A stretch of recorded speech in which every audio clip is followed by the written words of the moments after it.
Bueno, un pequeño resumen de lo que hablamos la semana pasada. Yo sé que la primera semana siempre tiene bastantes cosas que tenemos que organizar en cuanto al sumario, en cuanto a quién está en la clase, entonces es un poquito difícil hacer un resumen de eso, pero en cuanto al material que empezamos la semana pasada, si recuerdan les di el programa de temas y generalmente mirando al programa de los temas de estudio, veis que el curso realmente se mueve por medio del plan de Dios para las edades del mundo, entender la historia de las Escrituras, entender qué es lo que nos ha dicho Dios que Él está haciendo en el mundo, para poder aprender un poco de nuestro andar o nuestro caminar con Él. Sus propósitos para el mundo nos incluyen y nos permite entonces movernos a estudiar un poco los propósitos de Dios en nuestra vida, en mi vida, en tu vida. Y cuando terminemos esos temas, ya podremos entonces movernos al tema de no solo el caminar cristiano, sino la comisión cristiana. Ya que conocemos un poco de lo que está haciendo Él en el mundo y que nos incluye en lo que está haciendo en mi vida, ¿qué propósitos tiene Él a través de mí? ¿Qué son sus comisiones para mi vida como su representante? Y esa parte del curso nos llevará a estudiar temas bastante amplios en cuanto a la gran comisión, claro, en cuanto al discipulado. Y si miran a los temas ahí también, en cuanto a lo que ha hecho los representantes del Señor, la Iglesia, durante las épocas desde que ascendió Jesús. Veremos los testigos en la iglesia primitiva, testigos en la era de la cristiandad, etcétera, etcétera. Entonces ese es el gran plan del curso. Y la semana pasada empezamos a estudiar, bueno, la primera parte de eso, ¿qué es el plan de Dios para las edades? ¿Qué es lo que nos dice las Escrituras acerca de lo que Él está haciendo? Hablamos un poco acerca de en Génesis 1 y 2, que Dios, el Creador, crea para expresar su gloria, su peso, su importancia. Estudiamos un poco la palabra gloria. Y claro, cuando lo que Él crea funciona de acuerdo con su diseño, su creación le otorga gloria. Él recibe importancia, recibe la adoración, la expresión de su peso. Recuerdan que la palabra gloria tiene su origen en la palabra pesar, gordura. Él recibe peso. Entonces tenemos que entender la historia de las Escrituras, que es la historia del mundo, la historia de las edades, entendiendo esa palabra, la gloria. El plan de Dios es expresar su gloria y recibir gloria de lo que Él diseñó y creó. La otra palabra que estudiamos un poco era la palabra santo o santidad. Y hablamos un poco de lo que significa literalmente, pero claro, moviéndonos más hacia a su definición teológicamente y también antropológicamente. Dios es santo, Él es único, Él es muy diferente a su creación, pero nos ha llamado a nosotros a ser santos, a ser como Él. Sed santos como yo soy santo. Mencionamos muy rápidamente Levítico 11 y Primera de Pedro también. Y también hablamos un poco acerca de cómo la santidad de Dios se expresa en la Biblia también con otras palabras como su hermosura. Que Dios es hermoso y que nos invita a habitar en su presencia para fijarnos en su hermosura, en su santidad. Entonces creo que la semana pasada lo dejamos más bien alrededor de aquí. Les mencioné muy rápidamente que sería bueno leer Levítico 10 y 1 Samuel 6 y 2 Samuel 6. Y como tenemos un poco de tiempo esta noche, quiero comenzar ahí.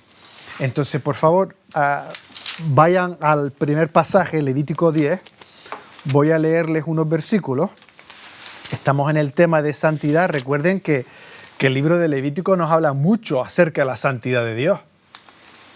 Y en los libros de la ley también. Recuerden que tierra puede ser santa y utensilios en el tabernáculo pueden ser santos y un pueblo, gente puede ser santo. Pues si van al capítulo 10, aquí un ejemplo, déjenme leérselo. Nadab y Abiú, hijos de Aarón, recuerden que es el sacerdote principal, sus hijos tomaron cada uno su incensario y pusieron en ellos fuego sobre el cual pusieron incienso y ofrecieron delante de Jehová fuego extraño, que él nunca les mandó.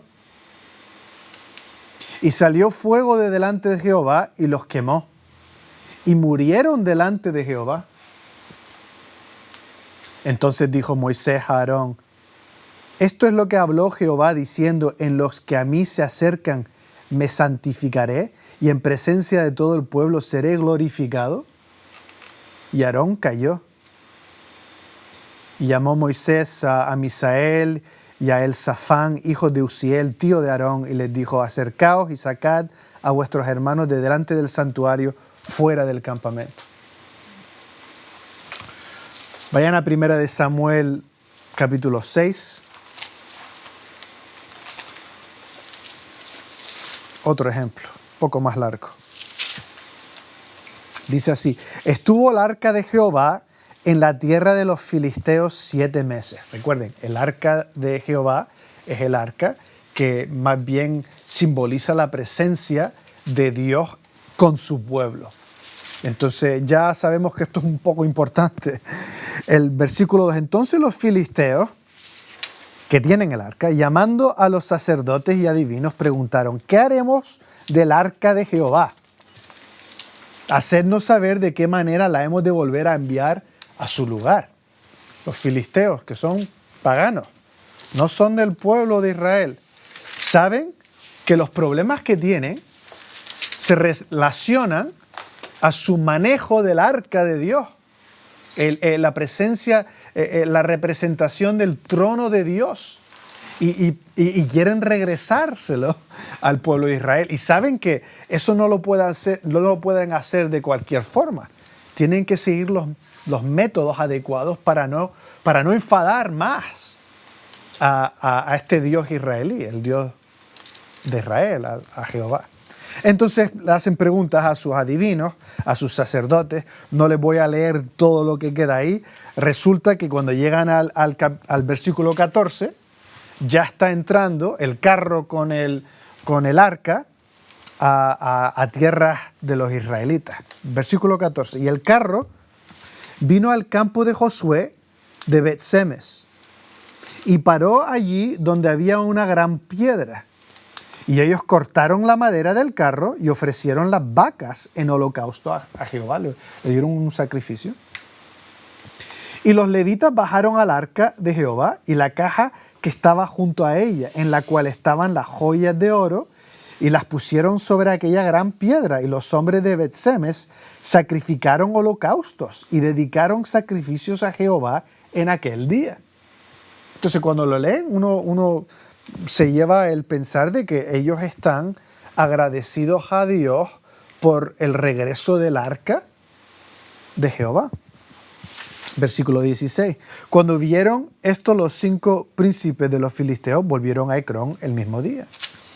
Estos fueron los tumores de oro que pagaron los filisteos en expiación a Jehová: por Asdod 1, por Gaza 1, por Ascalón 1, por Gad 1 y por Ecrón 1. O sea, con el carro del arca, los filisteos mandaron también unos tesoros, un trozo de oro por cada ciudad filistea. 18. Y los ratones de oro fueron conforme al número de todas las ciudades de los filisteos pertenecientes a los 5 príncipes, así las ciudades fortificadas como las aldeas sin muro.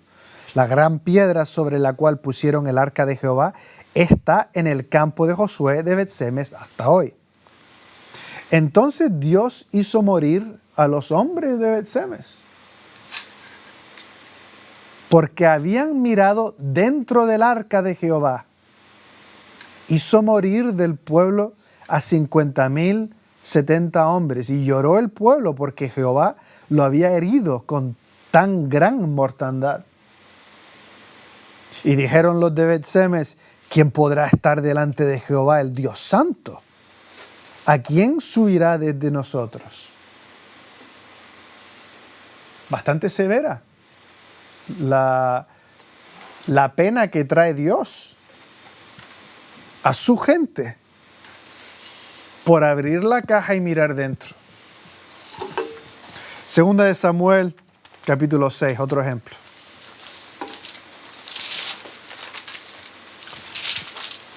David volvió a reunir a todos los escogidos de Israel, 30,000.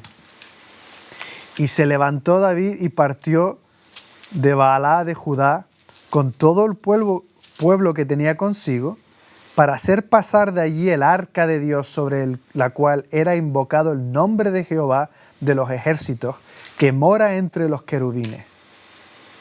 Pusieron el arca de Dios sobre un carro nuevo y la llevaron de la casa de Abinadab, que estaba en el collado. Y Usa y Agio, hijos de Abinadab, guiaban el carro nuevo. Y cuando lo llevaban de la casa de Abinadab, que estaba en el collado, con el arca de Dios, Ahio iba delante del arca. Y David y toda la casa de Israel danzaban delante de Jehová, con toda clase de instrumentos de madera, de haya, con arpas, salterios, panderos, flautas y címbalos. Cuando llegaron a la era de Nacón, Usa extendió su mano al arca de Dios y la sostuvo, porque los bueyes tropezaban. Y el furor de Jehová se encendió contra Usa, y lo hirió allí Dios por aquella temeridad, y cayó ahí muerto junto al arca de Dios. Y en el Antiguo Testamento vemos bastantes ejemplos de Dios reaccionando a lo que a primera vista parece ser un acto no severo. Entonces la pregunta ¿es Dios severo? Y claro, la respuesta es no.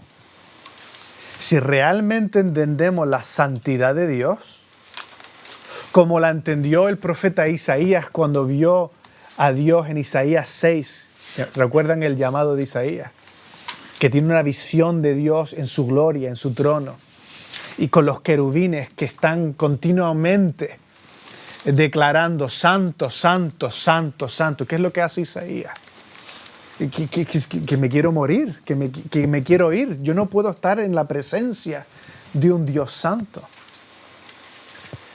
Si entendemos la santidad de Dios, sabemos que Dios no es severo. Dios demanda santidad de aquellos que andan con Él, para que puedan andar con Él. Es que si Dios no es santo, tenemos un Dios malo. Dios es santo, es único, es diferente, es puro, sin contradicciones, recuerden. Y si nosotros queremos estar en su presencia y admirar su hermosura y andar con Él, Él solo permite en su presencia santidad. Entonces, para poder andar con Él, Él en su gracia nos ayuda a vivir vidas santas. Claro, empieza con una relación con el Señor Jesucristo, nos da la santidad de Jesús posicionalmente, y vamos a hablar de eso dentro de unas semanas, pero también espera que nosotros crezcamos en nuestra santidad, la vida de la santificación, la que vamos a estudiar en las semanas que entran. Sí. Una pregunta, estos ejemplos, ¿no?, que estamos viendo, ¿se puede decir que son ejemplos modelos o que es algo que reiteradamente deberían haber pasado. Porque la pregunta es, si Dios actuaba de la misma forma con todos los que hicieran lo mismo, ¿cuánta gente quedaría? Pues los ejemplos que tenemos son los que nos dio Dios en las Escrituras. Seguro que hay muchos más ejemplos que ocurrieron históricamente de los que no sabemos. Entonces están incluidos en los lugares en los que están incluidos para traer un poco de enfoque a lo que es la santidad de Dios y también para enfocar el poco entendimiento que tenía el pueblo de Dios acerca de su santidad, que es la razón por la cual estaban en tantos problemas.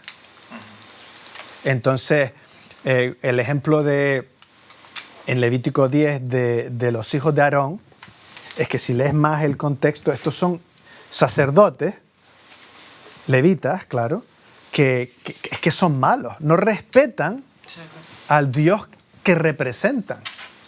Y llega un punto en que Dios dice, ya se acabó, yo soy santo y los que van a andar conmigo y representarme tienen que andar en mi santidad. Y ellos no lo hacen. Están usando su posición para aprovecharse personalmente.